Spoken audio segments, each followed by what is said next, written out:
History of MMM, how it all began. Starting up of MMM, in 1989, Moscow Executive Committee in Leninsky District registered MMM as a cooperative society. It is in Russia. A few words about the leader. The MMM Cooperative Society was founded by Sergei Mavrodi and was one of the leading computer equipment distributors in Russia. Sergei Mavrodi, having a degree in maths, worked as a programmer and took part in the development of the first operating systems. A few words about his decision to make his own company is the fact that having worked as a simple worker from 8 to 5, he understood that freedom is the most important for him, because that work of 8 to 5 is literally a slavery. At any point, at any time, the company can throw you out and you'll be left without nothing, although you could have worked in that company for years and years. So he realized it. This is why he decided to create his own child, and he knew whatever his efforts will be, it will come back to him in form of dividends and income. Free of charge travel campaign.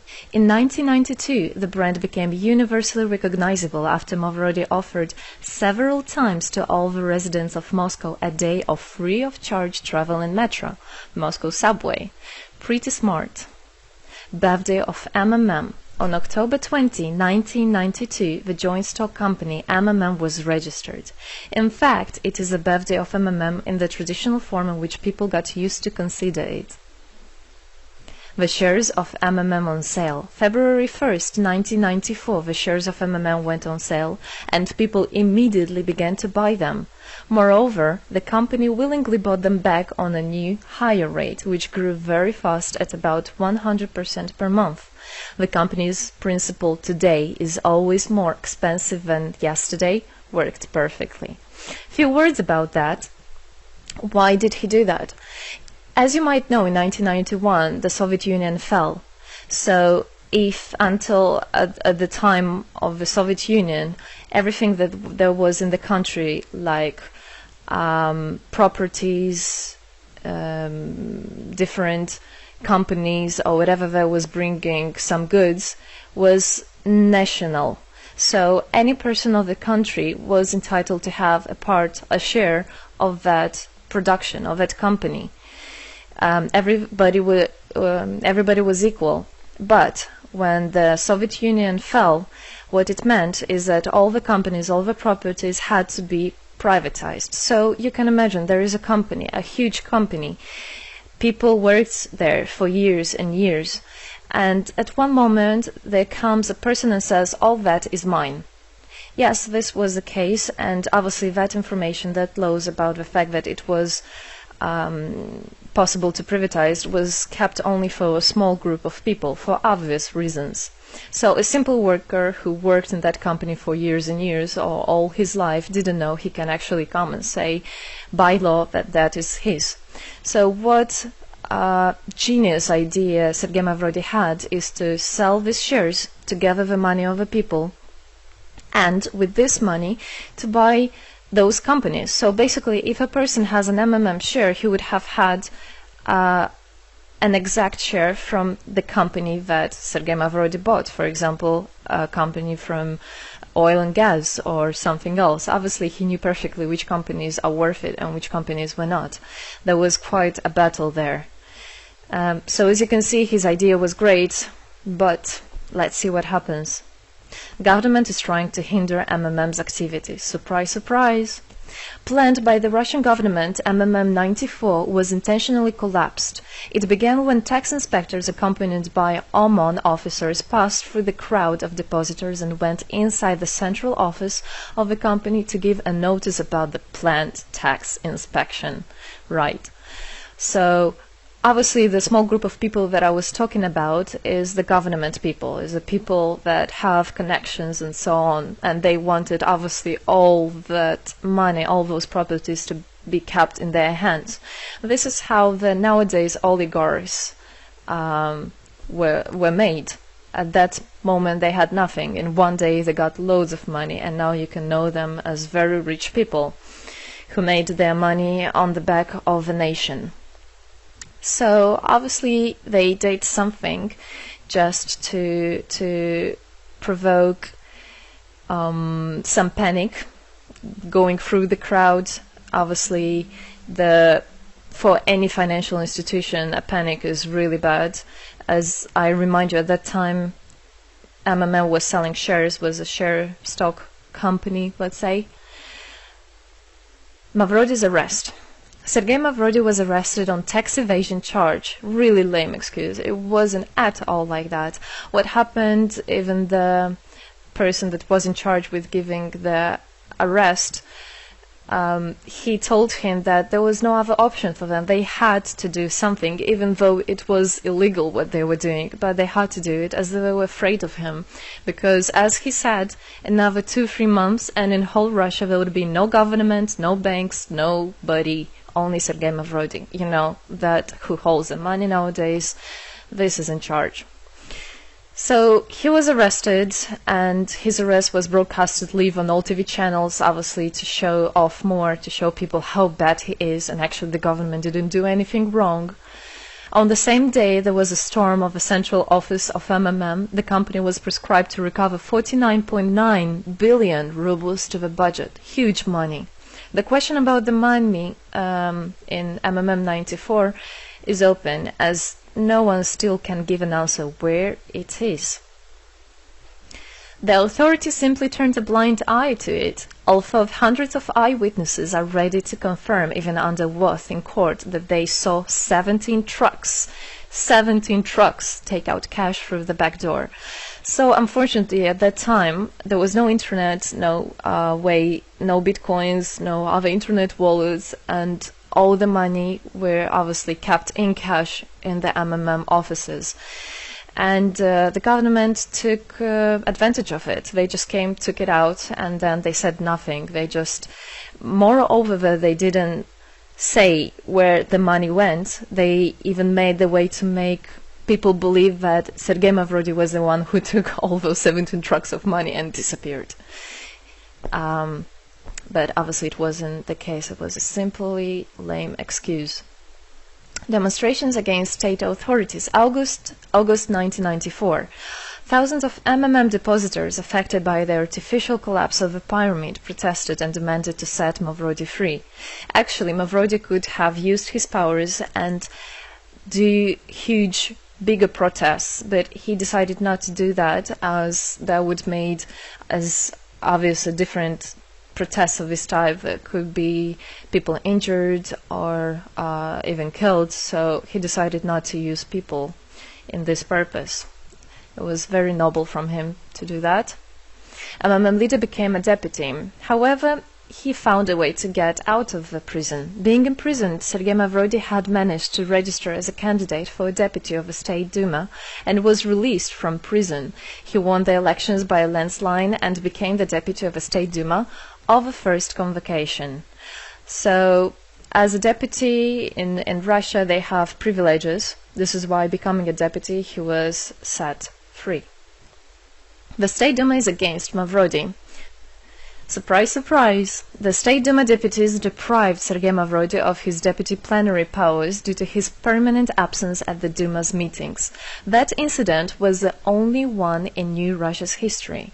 Sergei Mavrody wasn't interested at all in politics. It's not, he hates politics, as he said it many times.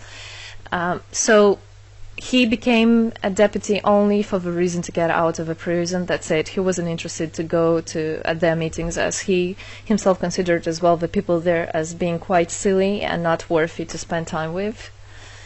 But this was another lame excuse for them to deprive him by saying that he is absent.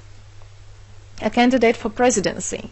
The Central Election Commission registered the authorized representatives of the initiative group that had nominated Mavrody as a candidate for the president of Russia, but subsequently rejected a significant part of the signatures in the support of a candidate, and his registration was renounced.